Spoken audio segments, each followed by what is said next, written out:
Hey there, today we're going to explore this cityscape drawing together. A lot of cities in the United States have some sort of river or running through the city. Some of them, not all of them, of course.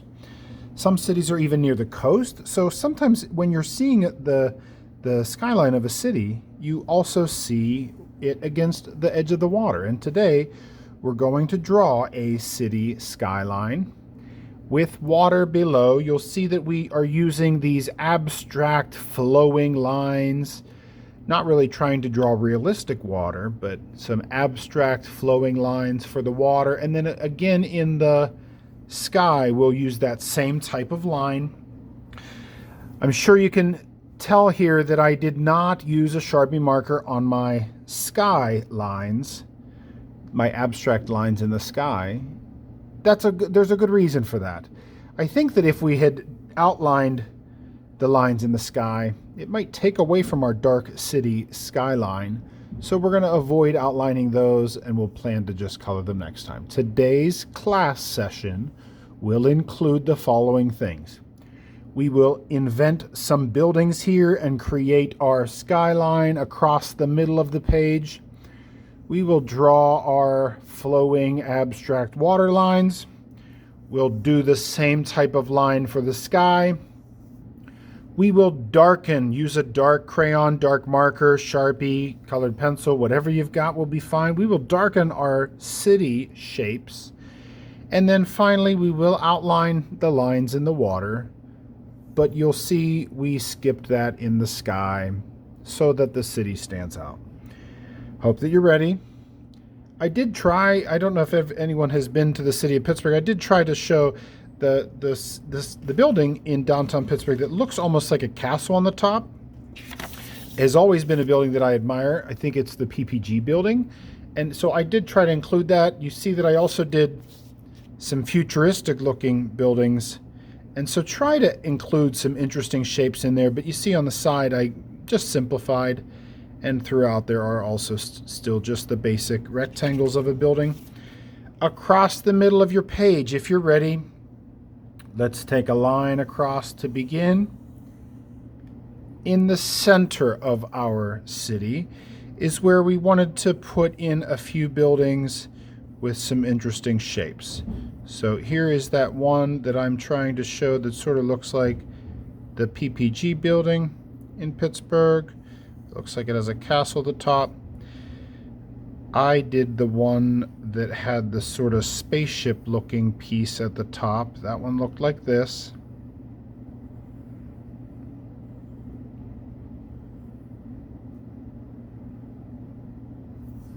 In between those, I can do a few, this is all entirely up to you, do a few just basic rectangle shapes. And then as I come over here, I can continue to just think of some basic building shapes. We don't need details on these because our city skyline will get darkened. That means we don't need any of those details. That's sort of called a silhouette when it's just the outline of the shape. Again, in between, we can go with some basic shapes for these. And I showed you in mine, as I got more towards the edge of my paper, I did just keep them simple and actually also lower. So that's something you can do as well. Doesn't mean we can't toss something interesting out here in the edge, some sort of a topper or a sort of satellite dish on top of a building. It's all kinds of interesting shapes I see on the tops of buildings in their designs when I'm in the city. Good. So now I'm going to describe for you how we will create these flowing abstract lines for the water and finally up for the sky. So from the center of my paper, I'm going to take out a few from the center. Watch that first. So I'm in around the center here. I'm going to just sort of flow gently, curving out that way. I'm going to do the same over here, and one that comes more straight down to the center. From here, I can also have them flowing out towards the side. From there, it's up to you. So one of the techniques I was doing was sort of to take these shapes and almost looks like an eye or a football, and then off of that shape I can continue some others that break off here. No right or wrong way for this to be, other than we want it to ultimately have this sort of flowing effect coming out from the, I think you'll enjoy this technique here. So it's abstract, there's no right or wrong way, just continuing to build these shapes breaking off of each other, showing the abstract water as it flows out towards the outside. Same technique happens in the sky. Let me stop for a minute before I totally finish the water and show you the same up here at the top. So near the center, I'm going to get a framework of some that are flowing towards the outside. These first lines in my water and in my sky just serve as a base or a framework, and from there I can start to break off.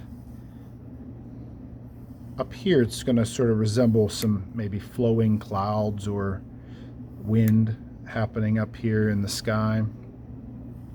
Remember that we're not going to outline these lines, in the hope that when we darken our city skyline that it still stands out a bit. I think if we had the black lines up there and the black cityscape, I just think it would be too dark.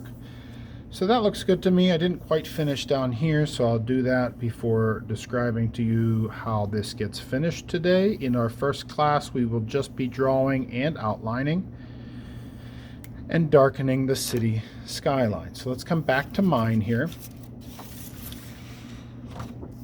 By the end of class today, outlines with a dark material on your water lines completely darken in your city skyline.